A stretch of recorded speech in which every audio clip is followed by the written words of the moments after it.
Hello, welcome to the Trews. President Obama has made a speech saying we should be careful about the way we condemn all Muslims or blame Muslims or Islam for violence around the world. Prince Charles, a bloke who's not even meant to have a job and has never had a real one, says we should start blaming young Muslims, or he's worried about imbibe. So, what causes more violence? Is it the radicalisation of young Muslims, or is it the arms trade? Speaking at the White House prayer breakfast on Thursday, President Obama lumped Christians and murderous Islamic terrorists together. What President Obama actually did is said, don't get on a high horse if you're an American Christian over atrocities committed in the name of Islam.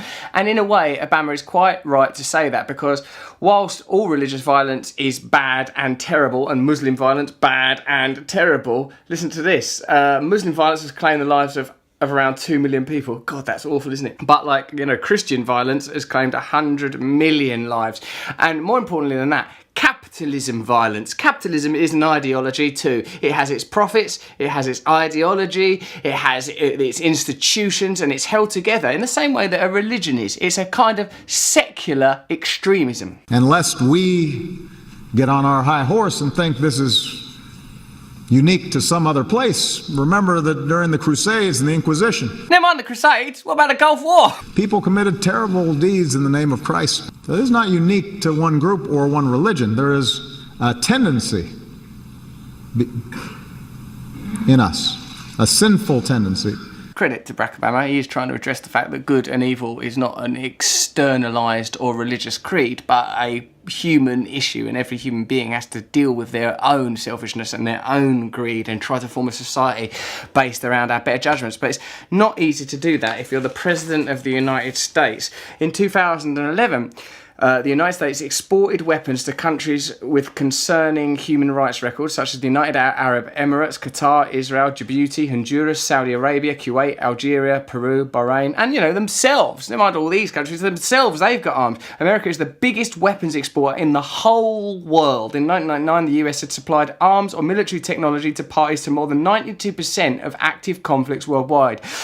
So whenever a member of the American government talks about violence and their condemnation of violence, remember they make a good deal of their money from selling the utensils to create and enact that violence. He crossed the line. In fact, President Obama pole vaulted over the line using some misguided moral equivalency. President Obama reached back 1,000 years to compare a group of Christians then to radical Islamists killing innocents in the name of Allah now. Well, religious ideology versus another type of religious ideology. Political and social ideologies are what cause the real damage. Reports say radical Muslim jihadists killed thousands of people. Yeah, you see that radical Muslim jihadist is killing those people with something, isn't he? He's got a bazooka on his shoulder. You might want to check out where he got that from. In the past few months alone, and yet, when you take Christianity, Judaism, Hinduism, Buddhism, whatever, their combined killings in the name of religion, well, that number would be zero. Well, that's not true. In Burma, Buddhist monks in Myanmar are slaughtering women and children, whilst Muslim minorities are repeatedly targeted and killed. This is coming from the very core of my Christianity, my humanity, and my civilized self. Mr. President, save your legacy. Apologize to Christians everywhere. Again, with Fox News, the exclusion of relevant information. What's important is the true dominant ideologies. He doesn't do politics as such. He doesn't do anything. At least not overtly, but there is a very timely symbolism to this visit.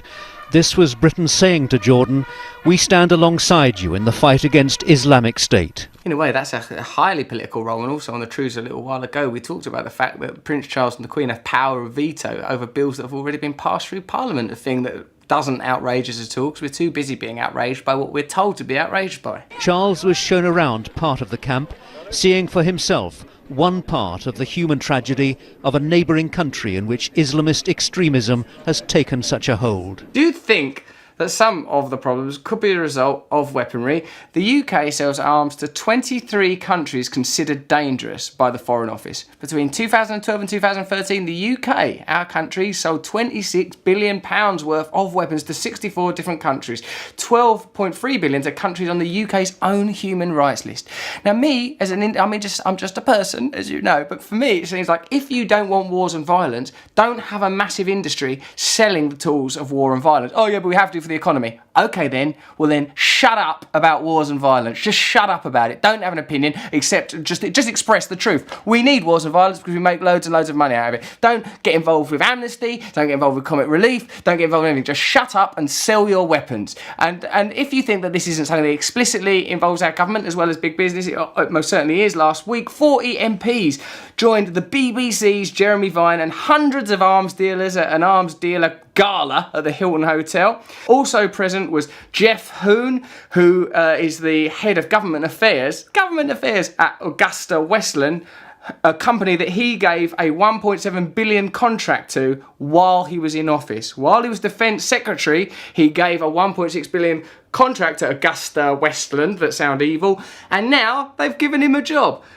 I wonder what Vince Cable, the business secretary who was present at that dinner, will be doing in a few years, depending on whether or not he gets voted for. And as I've said before, and as I'm sure I'll continue to say, it doesn't matter who you vote for. What will happen is Britain will continue to sell arms to countries that are violent around the world and then blame young Muslims for the fact that we live in a violent society with the explicit and expressed verbalised support of Prince Charles. I'm worried about violence. And it's the way in which some young Muslims in Britain have been drawn to extremism which is alarming Charles. Before leaving home, he spoke of his concerns about radicalisation. Well, then tell your government to stop selling weapons to countries on its own human rights abusers list. The frightening part is that people can be so radicalised either through contact with somebody else or through the internet. You would think that people who've come here and born here, go to school here, would imbibe the sort of... You've got imbibe, imbibe, imbibe. Muslims should imbibe. Imbibe those values and outlooks, but... Imbibe what? The toxic air of condemnation where there's programmes like Immigrant Street in production, the constant condemnation in the tabloid newspapers, the bombing of countries where people with the same faith and background as them are regularly killed and are never represented, the droning. But I think they might be imbibing that a little more than stuff that goes on Facebook. Charles's language in that interview was very plain. That he framed his comments in such a way is a measure of his concern. If Charles or our government or you care about violence, stop condemning young powerless people who out of desperation reach out for ways to make themselves heard and instead condemn the powerful, profiting from our misery through their industry. That is some true news. Subscribe here, imbibe here.